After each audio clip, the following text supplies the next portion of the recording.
Gracias a todos por... If you could all please take your seats. We will start our meeting, please. Thank you very much. Y empezamos la sesión de... We will start this afternoon by looking at the situation of human rights in Ethiopia, in particular the case of Mr. Andargachev Tsege. The session on Ethiopia follows the delegation to Ethiopia in July of 2013 when we visited the African Union as well as the Ethiopian authorities. Since then, there have been events which are of great concern to us, which have to do with the, to all appearances, strange detention of Mr. Tsege, as well as various other bloggers from Zone 9. And we need to assess this situation. We have the Embassy of Ethiopia represented as well, the European External Action Services and the Commission Council. And we will try to get an idea of what exactly the situation is and see if we can make any progress. One of the aims of this subcommittee is freedom of expression, freedom to assembly and human rights. I met with the Ethiopian ambassador and I listened very carefully to all of the information he gave me, including the huge progress made by Ethiopia in the path to democracy over the last 20 years, and in particular their progress in economic development and fight against poverty. We also had the opportunity, however, to say that there's no particular order to all of this, that one of these comes before the others. Everything needs to go at the same time, and the ambassador fully agreed with us and was willing to provide us with information we wanted, and we have a representative from the embassy with us today. We have various speakers for this point. First of all, we have Mrs. Foa, who is the strategic director for the death penalty team in the Reprieve NGO. I'll give her the floor for 5 minutes, please. Thank you very much for this opportunity to speak about this important case. We've been working on Andargachu's case for a number of months now, 3 months since his abduction in Yemen in June of this year. Andargachu Tsege is a British national who would ordinarily reside in London with his partner and their 3 children. He's got twins and an older daughter. On the 23rd of June 2014, he was seized by a group of men while transiting through Sana'a International Airport, Yemen. He had been travelling from the United Arab Emirates to Eritrea entirely legitimately. His whereabouts were unknown to the family and indeed to the British government for a full 2 weeks, until on the 7th of July, the Ethiopian government confirmed that he was being held in their custody after having been placed on a plane and rendered to Ethiopia on the day that he was seized. All of this, we believe, in flagrant violation of international law. Since that date, Andargachu has been held in incommunicado detention at a location which the Ethiopian government has not disclosed to the British government or to Andargachu's family. He's had one brief meeting with an ambassador, but has been continually denied his right to consular access, as well as his right to legal counsel or independent medical treatment. He is currently held under sentence of death imposed in absentia in 2009 via a trial which there are grave concerns about the fairness and justice of that original trial. There's a bit more on this later, but I will see if I have time to speak about it. The Ethiopian government has not provided any firm assurances that the death sentence will not be carried out, despite requests from the Brits and other entities. We and Andy's family are, of course, extremely concerned for his welfare, and in particular, a risk of mistreatment that he faces in detention. There has been documentation of the use of torture by the Ethiopian regime against political prisoners in particular. In July, 2 videos of Andegachu being interrogated in detention were aired on Ethiopian state-owned television. Both appeared heavily edited. A British psychiatric expert has assessed the 2 videos and has expressed concern about a serious deterioration in the mental state of the individual, which appears to have occurred between the first and the second video. In the expert's opinion, trauma inflicted in detention is the likely cause of this marked deterioration, with Andegachu displaying a number of symptoms of post-traumatic stress disorder, which is, we know, a common corollary of torture. We don't actually know what's happening to him in detention, and these are all speculations, and we don't know because we have not been granted access. He has been and continues to be a victim of kidnap, unlawful incommunicado detention, and possible mistreatment. He is also being held under unlawful sentence of death imposed in his absence. Reprieve has been working with the British government on this case to press for Andegachu to be released and returned to his family in the UK as a matter of the utmost priority. However, as I've said, the Ethiopian regime has refused to acknowledge that their crimes have been committed here against this individual. They have refused to acknowledge the UK's request that they respect his basic rights under international law, his right to consular access, his right to legal representation, and his right to independent medical treatment. He remains, therefore, in an incredibly perilous position, held at an unknown location for over 3 months, his family in the UK having no idea of his whereabouts or his mental and physical health. There are questions about why he was kidnapped and why he is now being captured and held in Ethiopia. He was and is a leading member of the Jimbot 7, which is an opposition party in Ethiopia. The party has repeatedly called for democracy, free elections and civil rights in Ethiopia.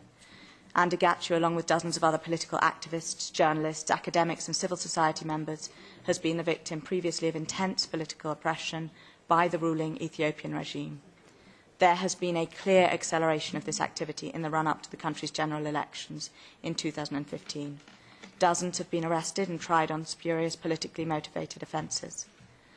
There have recently been reports by the UN Special Rapporteurs, including the Special Rapporteur on the Promotion and Protection of Human Rights and Fundamental Freedoms, the Special Rapporteur on the Rights to Freedom of Peaceful Assembly and Association, the Special Rapporteur on the Promotion and Protection of the Right to Freedom of Opinion on the current situation in Ethiopia, and they have they have called upon the government of Ethiopia to free all persons, like Andy, detained arbitrarily under the pretext of countering terrorism. The experts ask to let journalists, human rights defenders, political opponents and religious leaders carry out their legitimate work without fear of intimidation and incarceration. Andy was tried in absentia in 2009 alongside some 36 others on ill-defined politically motivated terrorism charges under Ethiopia's widely criticised anti-terrorism proclamation. All were found guilty and a number, including Andegachu, was sentenced to death. He was not formally notified of the trial against him taking place and was not given opportunity to present evidence in his defence. He is now held in an extremely vulnerable situation. He is under sentence of death, and we believe illegal acts have been and continue to be perpetrated against him, and we would ask that all efforts be made to have him released back to freedom and to his family in the UK. Thank you. Thank you very much. Tienen un statement que hemos repartido. There is a statement from the British government that we've distributed. I believe you have it in front of you, where the British government confirms what Mrs. Farr has just said and bitterly complain that they do not have access to the prisoner. They don't have consular access to him, They don't have information about the detention and, in fact, the extradition. You can read that in your folders. And Mrs. Gomez has asked for the floor. I don't know whether you want to come in on this point and Mr. Howitt as well, or do you prefer for us to finish the presentations first? Mr. Howitt, please. I think the other presentation is extremely important, but I'm extremely grateful that you've allowed me just to say, as a British national and a British member of the European Parliament, I think it's just important that we welcome what you said at the committee, to note that we've received a statement from the British Foreign Office, and I'm sure the President, when she sums up the debate at the end, will give our full backing to representations from the European Parliament to back up what the British Foreign Office has done. You know, sadly, adding further comment probably wouldn't add to what you've already said, but I did want Ms. Fur to be aware that we are listening to her and we are fully backing her position, and I'm sure, President, you will make that conclusion yourself. Thank you very much. Ahora voy a dar la palabra. Now I'll give the floor to Mrs. Emma Achille, who is head of the European Office on Frontline Defenders, will tell us about the arrest of the Zone 9 bloggers. You have the floor, madam. Muchas gracias. Dear Chair members, thank you for inviting Frontline Defenders to speak in front of your subcommittee. Frontline is an organisation who works to provide fast and effective action to help protect human rights defenders at risk so that they can continue their work as key agents of social change. One of our areas of focus is digital security, where we assist human rights defenders to ensure that their communications are safe, among others. And so this has a specific link to the case of the Zone 9 bloggers. On the 17th of July, Ethiopian authorities formally charged 10 human rights defenders and bloggers under the widely criticised, as my colleague mentioned, 2009 anti-terrorism legislation. 7 of those charged are members of Zone 9, while 3 others are independent journalists. They are now in prison, and the next hearing in court on this case is expected on October the 15th. Zone 9 is a group of bloggers and human rights defenders who discuss online issues of public interest in Ethiopia. We are very concerned by the fact that defenders doing legitimate work in defence of human rights are targeted in an attempt to silence any independent voices talking about the human rights situation in the country. We believe, after analysing the case and the charges brought against the bloggers, that the authorities are deliberately using fabricated charges, such as connections with terrorist organisations, in this case the groups Jinbot 7 and the Oromo Liberation Front, which have been labelled as such, and other charges such as attempts to destabilise the nation, for which the accused could even incur the death penalty. Part of the supposed evidence is also that the human rights defenders used a package called Security in a Box, which is publicly available on the internet. We know about this package because we have developed it ourselves to meet the digital security and privacy needs of advocates and human rights defenders to enable them to communicate securely online. The content of Security in a Box is entirely legitimate. The software is available for free, and its use is entirely consistent with international human rights law. The Ethiopian authorities, we believe, have falsely suggested that the use of this software is evidence of inciting violence or seeking to overthrow the government, just by the pure fact of its use. In Ethiopia, human rights defenders work in extremely difficult conditions, marked by threats, acts of intimidation, restrictions on freedom of expression, association and assembly, judicial harassment and arbitrary arrests. Repressive legislation in recent years has been successful in silencing civil society. Several human rights defenders and journalists have been forced to flee the country, and those who remain practice self-censorship for fear of attack or harassment.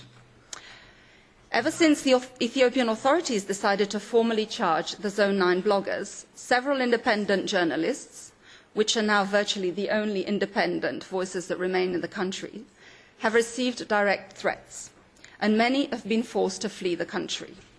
during the month of August alone, up to 14 journalists from well-known news outlets have sought political asylum in Kenya. Ethiopia imposes severe restrictions on the internet and on digital communications. It is the only country in sub-Saharan Africa to implement nationwide internet filtering, according to Freedom House. The authorities persistently deny engaging in online censorship, but independent tests conducted by the OpenNet Initiative and by Freedom House indicate that the Ethiopian government imposes politically motivated internet filtering and monitoring on all users. In addition to increasing online censorship, politically objectionable content has been targeted for removal, often by way of threats from security officials who personally seek out users and bloggers to instruct them to take down certain content. Individual Facebook pages have also been selectively blocked by the government. The government's ability to monitor online activity and intercept digital communication has become quite sophisticated, and this is with the assistance from the Chinese government. So in conclusion, Frontline welcomes the statement released last week by the group of the UN rapporteurs and agrees with their call for release. We also welcome the local EU statement made on the 30th of July, where the EU ambassadors express concern with the developments about the bloggers and ask the Ethiopian authorities to ensure that the trial will be held according to international standards, that defenders have access to legal counsel and to their family, that they have the right to apply for bail, and that the trial is transparent and free from political interference. So we would like to take advantage of this opportunity to ask whether the EU has followed up on this case and what it plans to do on it in the weeks to come. Thank you very much. Muchísimas gracias, Thank you very much, Mrs. Akili. I'll be giving the floor now to Mrs. Garcia Guillen from the Ethiopian desk in the EAS. Thank you. You have the floor. Gracias, pero le pasaré la palabra. Thank you, but I'll give the floor to my director. Yes, go ahead. Thank you very much, Madam Chair, for giving us the floor. My name is Dietmar Krissler. I'm the Deputy Head of Division in the External Action Service, East Africa Division. Madam Chair, the EAS follows very closely the human rights situation in Ethiopia. And in the past month, we have indeed witnessed developments, worrying developments, including the arrests of bloggers, journalists, members of the Ethiopian opposition, to which Emma has just alluded to. The situation requires attention, in particular in the context of the upcoming elections in Ethiopia in May next year. The EU delegation in Addis Ababa is closely monitoring these events, these developments, and in particular the court proceedings related to those cases of following the arrests. We have repeatedly highlighted the need to create space for genuine political dialogue in Ethiopia, as well as to guarantee the freedom of expression and association. We have concerns with regard to the anti-terrorism proclamation and the Charities and Societies proclamation, which restrict the activities of opposition parties and journalists and those of civil society organizations. The External Action Service has published a statement on the 6th of May expressing concern and calling on the authorities to ensure that in the case of the arrested journalists and bloggers, proceedings are carried out according to Ethiopian law and respecting international norms. In addition, and I'm grateful to Emma, she mentioned that also the EU heads of mission in Addis Ababa have released a statement on the 30th of July expressing concern regarding the arrests of the members of registered political parties.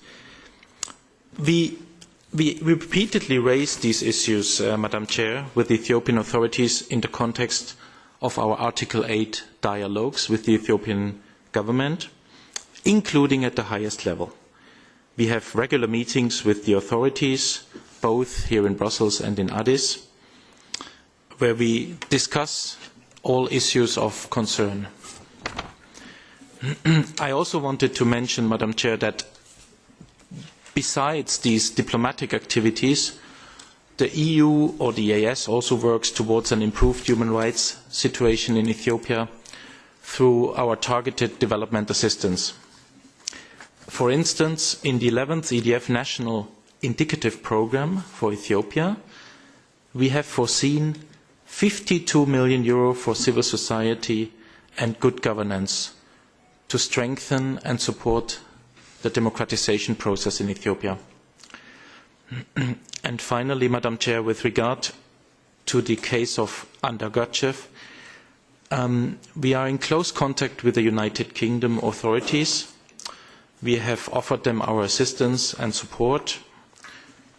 I think our main concern relates to a due legal process, notably with regard to the procedure of his extradition to Ethiopia and the issue of conditions of his detentions, and also access to consular and legal support. We are, and it's obvious, we are also, of course, strongly opposed to the death penalty. The EAS will continue to follow the human rights situation in Ethiopia very closely. We will continue to raise our concerns directly with the Ethiopian authorities, and we will also react publicly if the situation requires it. Thank you very much for your attention. Muchas gracias. Entiendo que... Thank you very much indeed. You're responsible for Africa, is that correct? Deputy Head of Division for Eastern Africa and Horn of Africa. Eastern Africa, Horn of Africa. Thank you. Muchas gracias. Thank you very much. If you want me to be quite honest and open with you, which I should be, I would have preferred a bit more detail on what action will be taken by the EEAS. I understand that you're going to intervene if necessary, but we think it is necessary. I'm going to give the floor now to Ana Gomes, however. Thank you, Madam Chairperson. I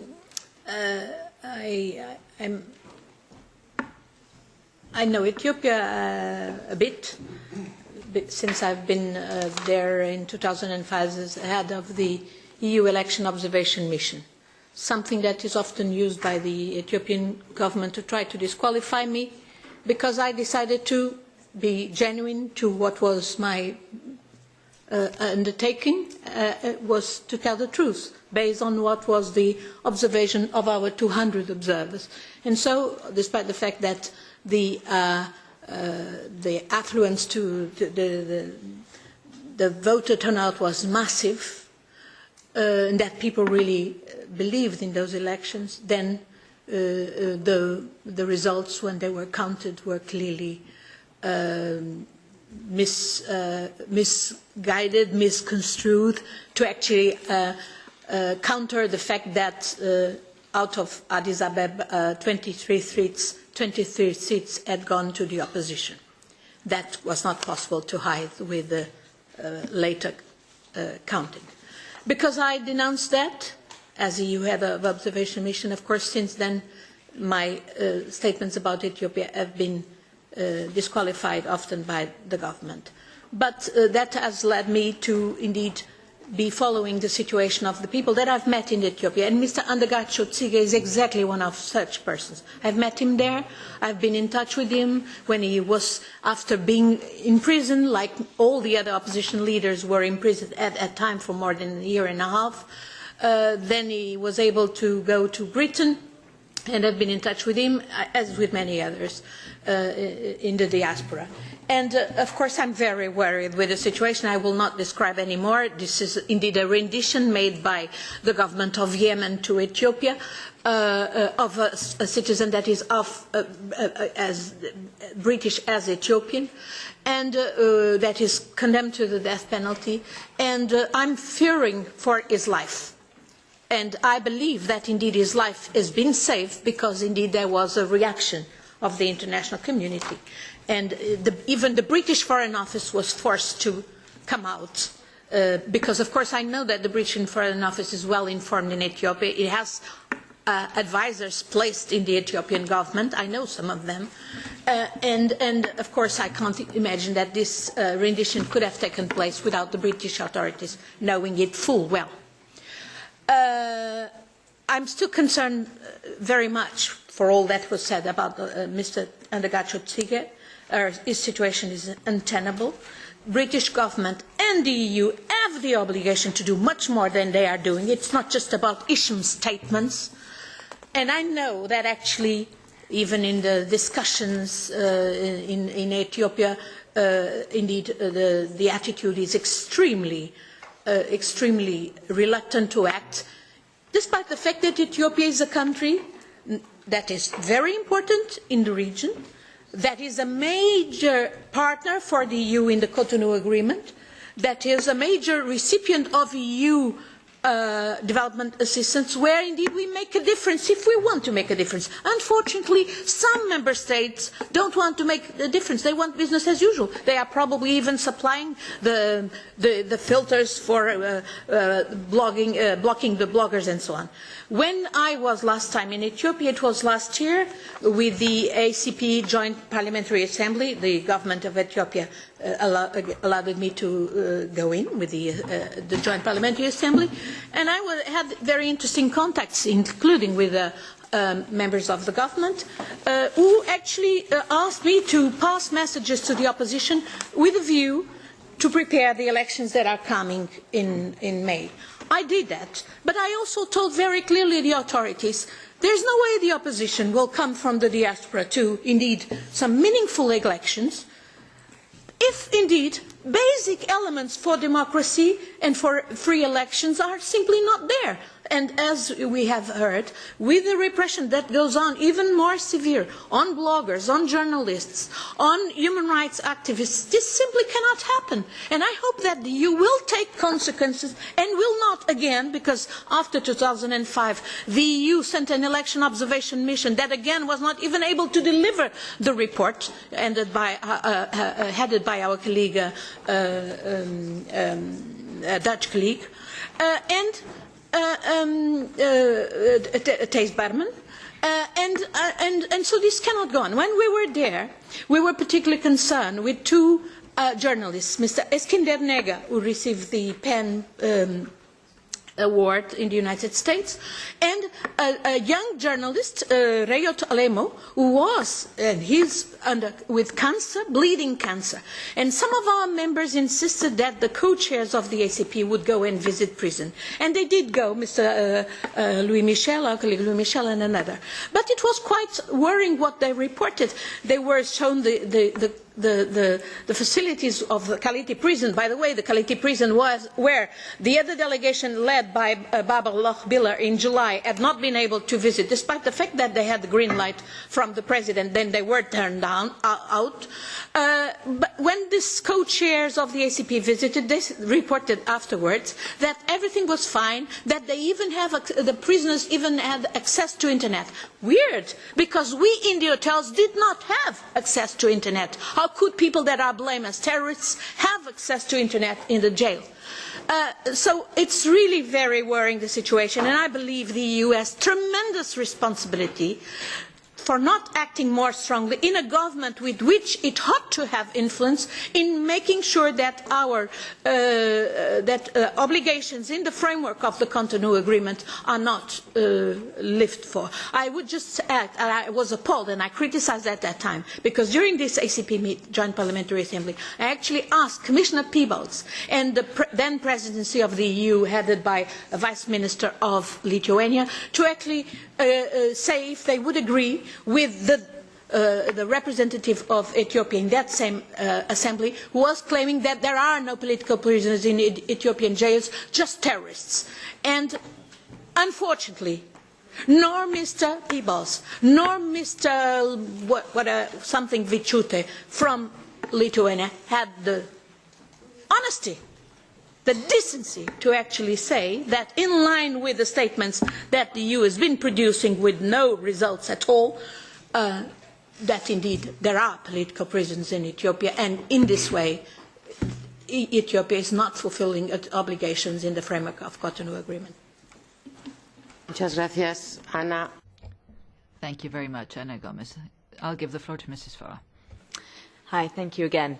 I actually wanted to follow up on something Ana Gomez has just said, but also ask Mr. Howitt about the British position, because whilst they have made statements, and here quite a strong one, about the potential mistreatment and the unlawful rendition of Mr. Tsege, they are not, so far as I know, asking for his immediate and unconditional release, which is what I think is the minimum that they should be asking for consular access. And, you know, there has been an attitude, and Ms. Gomez alluded to it, of almost deference to the Ethiopians in that regard. They've got one consular visit, and they got that when they brought a little bit of force to the question. Now what we've been seeing is quiet statements and really a lack of teeth in the response. I have a letter here that we received from the government which acknowledges that the previous convictions were in absentia and raise a number of concerns.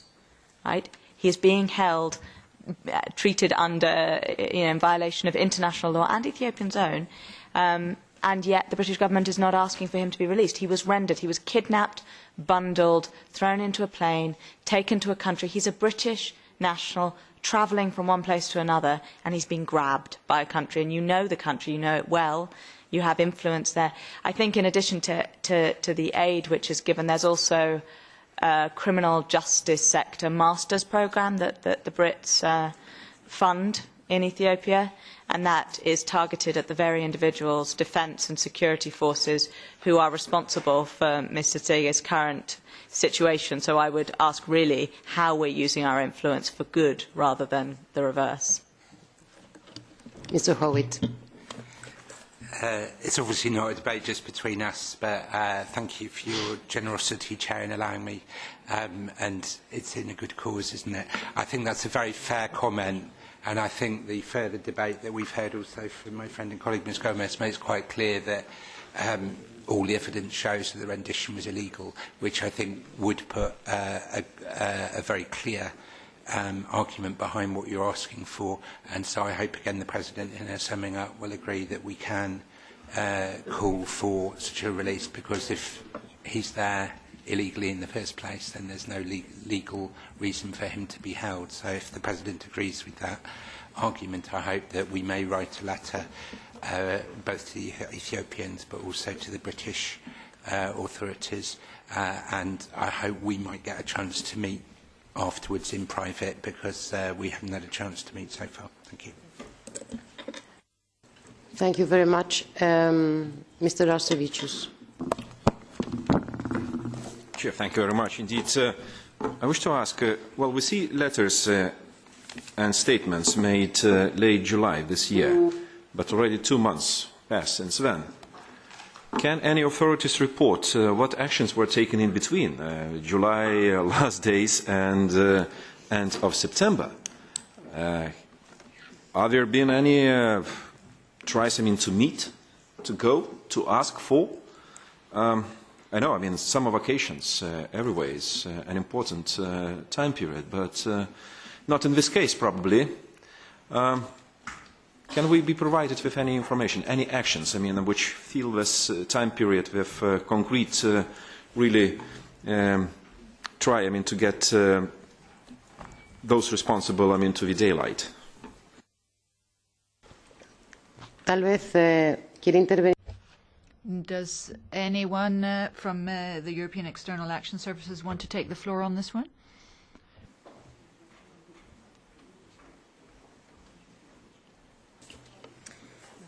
Thank you, Chair. on the election observation mission, at least on that, we can agree. We believe that the conditions for an EOM, useful EOM, are not yet there. Even if technical improvements can be made, the problems are related to political space. So we believe that in any case it's not relevant to send an EOM. On the short-term support to the electoral process, there's an ongoing discussion regarding this, but so far, again, we don't believe that it's relevant to support the current electoral process. We will, as we said, through the 11th EDF, be funding institutions working on human rights and democracy in Ethiopia, which is a support we've had provided in the past to the Human Rights Commission, the Ombudsman, possibly the National Election Board, remains to be seen. But in any case, this will only be implemented after the May 2015 elections. It's intended to be long-term support to the democratization of Ethiopia, not specific support to these elections. There's currently a UNDP program envisaged for support to the elections. We have made clear that the proposal needs to be significantly amended, including specific activities addressing key elements aiming at improving the electoral environment, inclusiveness, transparency, but also something which has not been mentioned too much, the involvement of civil society in the democratization of Ethiopia, voter education, and so on. So these would need to happen before we would consider EU contribution, both EU and member states. Again, this is an ongoing discussion, but so far it doesn't appear relevant.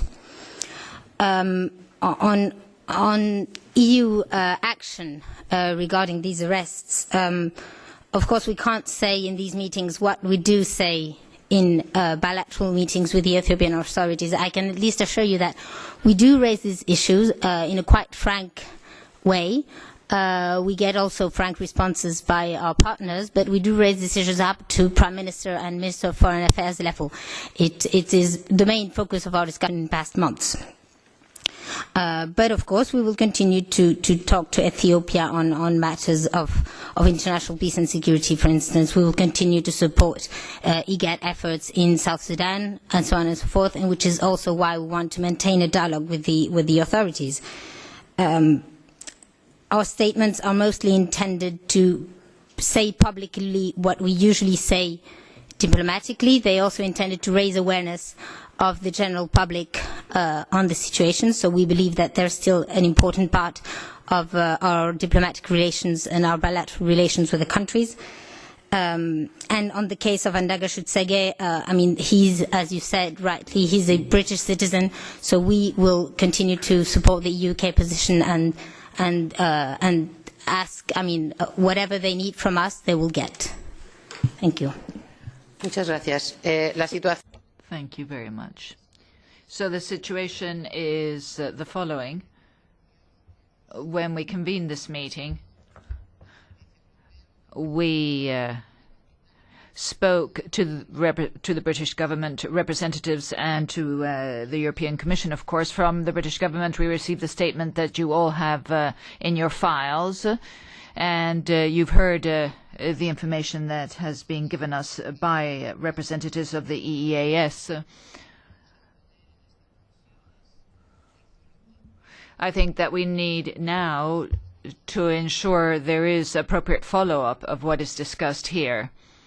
So perhaps as part of that follow-up, we could agree that we will meet once again, let's say in 2 months' time, to review the situation in relation to Ethiopia. And perhaps in 2 months' time, at a follow-up meeting, we can see or hear more detailed information on the situation in that country, in particular the situation in relation to those that are detained that we have mentioned today.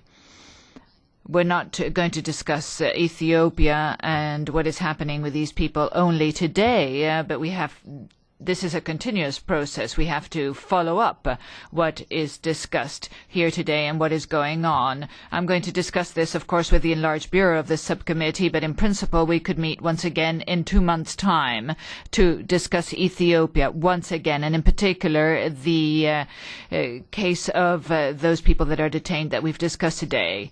We have a representative, too, of the Ethiopian embassy. You can take the floor if you wish.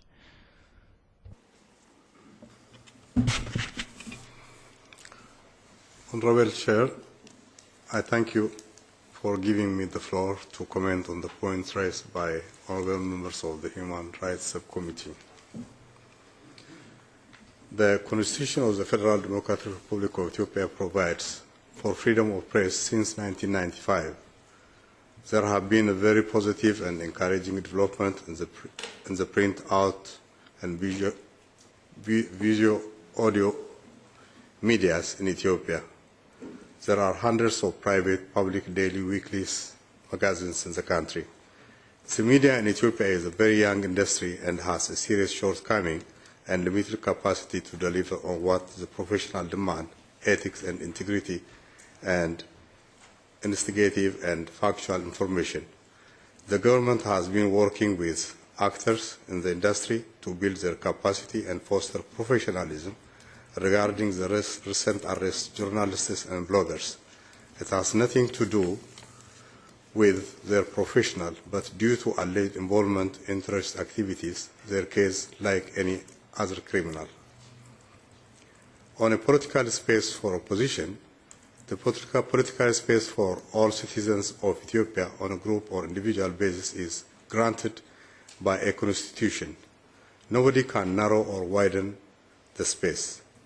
If there are administrative actions negatively affecting and violating this provision, and if there is proved by a credible evidence the culprit, be it civil or law enforcing agent, will be accountable and can be taken to court of law. The structural problem with opposition political parties in Ethiopia is lack of alternative politicals and failure to win the trust and the support of the public.